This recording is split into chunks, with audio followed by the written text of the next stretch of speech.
Okay, welcome to my YouTube channel and my first YouTube video ever, which I guess begs the question why I chose the topic of absconsion.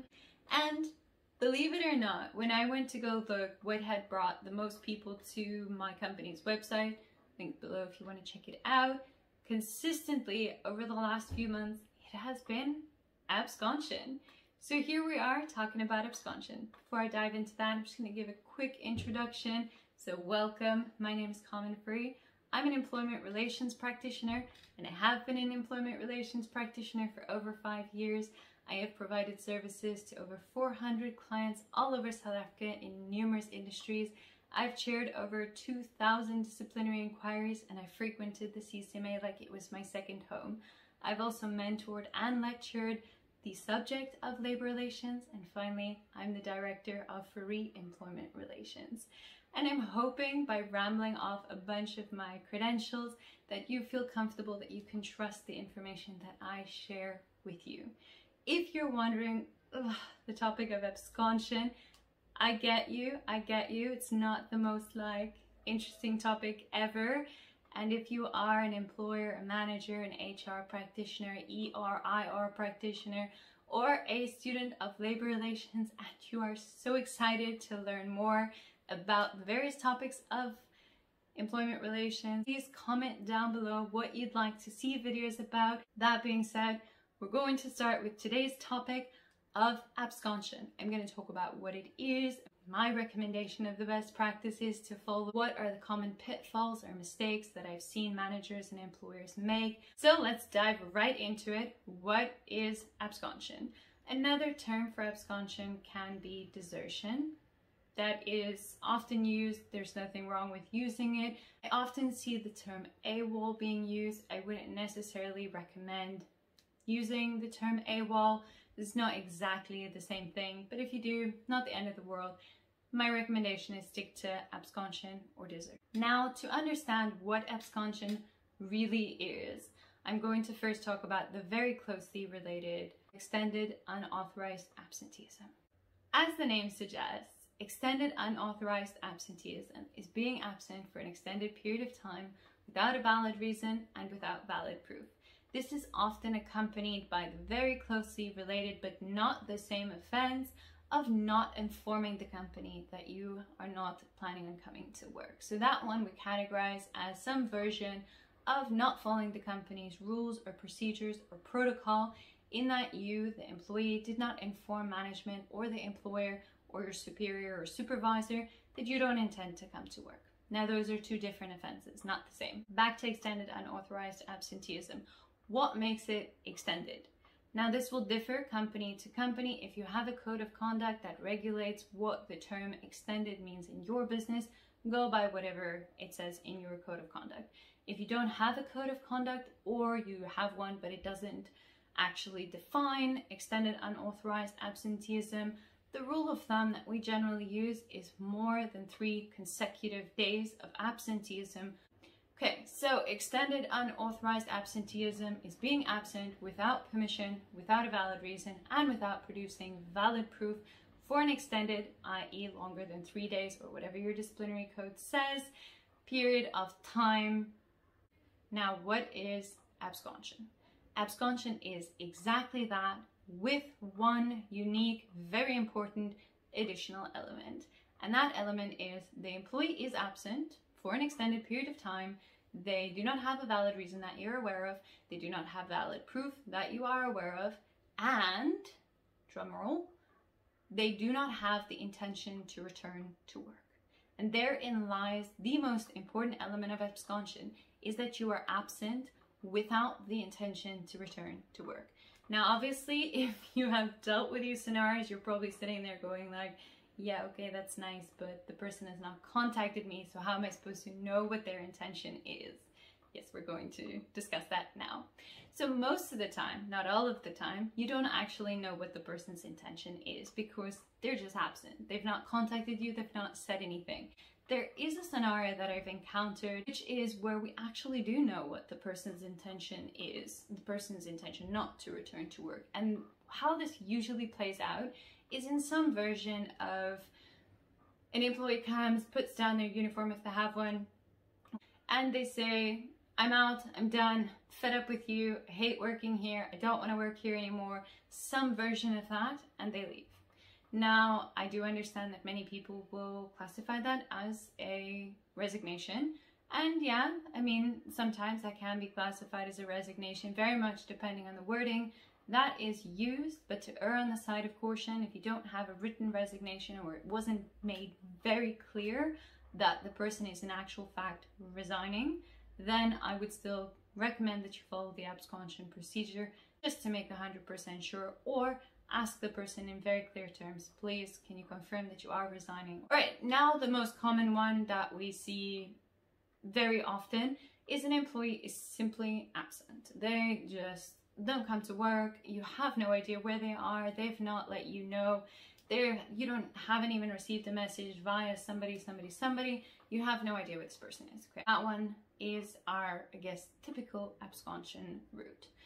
My suggestion, and this isn't suggested by all practitioners necessarily, but in my opinion, can save so much time and effort and expenses that is put into following the absconsion procedure. I have done so many hearings for absconsion in my career that a simple phone call would have prevented. First and foremost suggestion is always, please attempt to contact the employee via whatever method of communication you usually speak to them on, which I'm going to guess is by phone. So try to call them, try to SMS them, try to WhatsApp them, try to get hold of them in any way, but try to get hold of the employee so that you can determine what their intention is. A lot of the time, this can save you from having to follow the procedure, because a lot of the time an employee will simply tell you what's going on. If they're in hospital or in jail, then you probably can't get hold of them, but their next of kin or somebody else might be able to tell you where the person is.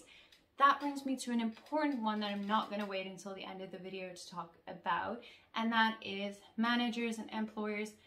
It is super useful to have the proper details of an employee that is updated every time they get a new phone or they move. My suggestion is draft whatever version of a details form and have every employee fill it out. If you'd like to use my template, in the link below, for a small fee, you can download the template that I recommend to my clients.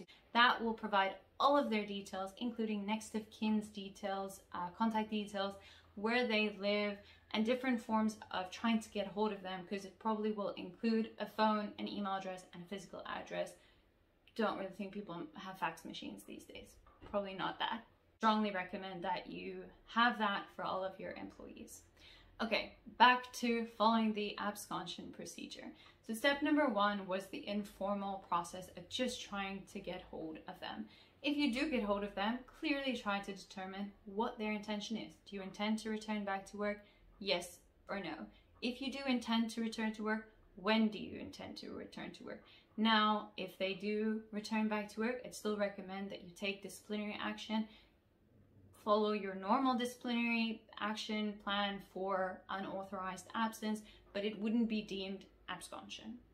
Now, if you're not able to get a hold of the person, or if the person is unwilling to communicate what their intention is, even if you get hold of them, yes, that does happen, you will now follow step number two. Send the employee what we call a letter of absconsion. Again, you can use my template that I share with my clients. It's in the link below. You can, for a small fee, download it immediately. The letter of absconsion is sent to an employee via slightly more formal methods of communication. So this one is impractical, but it is accepted by the CCMA, registered post. Another accepted method is email, as long as you put on the read receipt or a delivery or something to indicate that it has in actual fact ended up with the employee. Fax, but I don't think many people have fax machines anymore, or fax numbers, or any access to fax anything by hand if you know where they live. Or if all of that fails, you can do an SMS or a WhatsApp. Just try to get confirmation that it was in actual fact delivered to the person, and keep this. Alrighty, now you have sent the letter of absconsion. What now? In the letter of absconsion, you will indicate a date whereby the person should contact you to let you know what their intention is. If you would like a template for the letter of absconsion, link below to my website where for a small fee you can download the templates, all of the templates related to absconsion, or you can pick and choose which individual ones you would like to download. All right, so now you've sent this letter, you've indicated a date whereby the person should let you know what their intention is. If the date does come and the person has not let you know, or if they have let you know, you're still going to schedule a disciplinary inquiry. There you will use a notification to attend a disciplinary inquiry that meets all the requirements of the Labor Relations Act Schedule 8 Code of Good Practice on Dismissals. Again, you're welcome to use my template for that. I've specifically made one for absconsion hearings. That includes the 3 important charges. The first charge of absconsion, the second charge of extended unauthorized absenteeism, and the third charge of not informing the company of your absenteeism. No, that isn't charge stacking. Those are 3 different types of offenses whereby you would have to make a specific finding of guilty or not guilty on those offenses. So somebody can be not guilty of absconsion, where through the hearing you determine they had an intention to return back to work, they really did want to, but there was something preventing them. However, they are still guilty of unauthorized absence because they're unable to provide you with valid proof of their absenteeism. So it's still important to put all of those 3 charges on the notification to attend a hearing. Again, you're welcome to use my template for that. It does include all of the employees' rights, and I will in future make a video on how to issue the notification, why certain things are on the notification, common pitfalls, all of those things, as well as how to chair a disciplinary inquiry. But for today, I'm just going to stick to absconsion. Now you have scheduled the hearing. Send that notification in the same formal communication channel that you use to send the letter of absconsion. Again, be mindful to give them sufficient notice to attend the hearing. On the day of the hearing, this is a hearing that I recommend, depending obviously on your capabilities and your level of comfort. Maybe after you've watched my future video on how to chair a hearing, you'll feel more comfortable.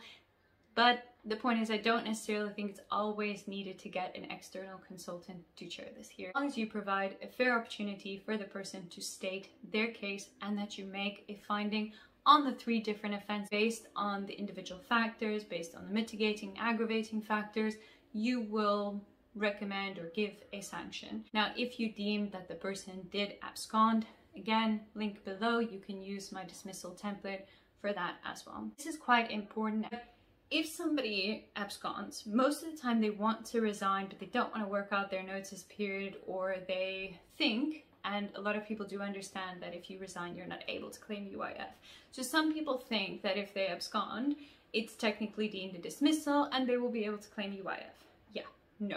They're not able to claim UIF. I really like employees to know that if they do abscond, they're not able to claim UIF. So the more polite / not resource wasting process would just be to resign. We'll still issue the employee with a UI-19 form as you do with all other types of dismissals, and there's a particular box where you will check that the person did abscond. If you would like a more detailed step-by-step document, the link below, you can go there and for a small fee download just the step-by-step document or the entire absconsion bundle that I've put in there.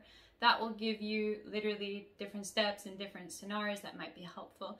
Also, there's a checklist just for every time you have this scenario that you can kind of very easily, a 1-pager, check, have I done this, this, and this. Final part of this video, I'm going to discuss common pitfalls or mistakes that I have seen managers, employers, and even practitioners make when it comes to absconsion.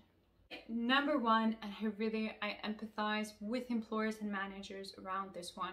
When an employee is absent and they don't let you know and they haven't communicated, it is extremely frustrating. And I get that you are so tempted not to follow this procedure, not to do all these things. The response is, why would I want to do this for somebody who doesn't let me know or who hasn't made effort from their side to contact us?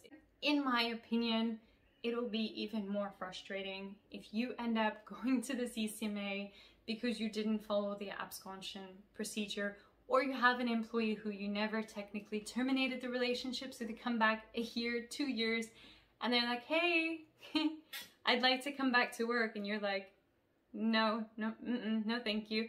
But you never formally terminated the employment relationship, so you are sitting with a problem there. Number 2, and I'm not gonna reiterate this because I spoke about it at the beginning of the video, keep up-to-date details of where your employees live and all of their contact details. This is very important, their next of kin details.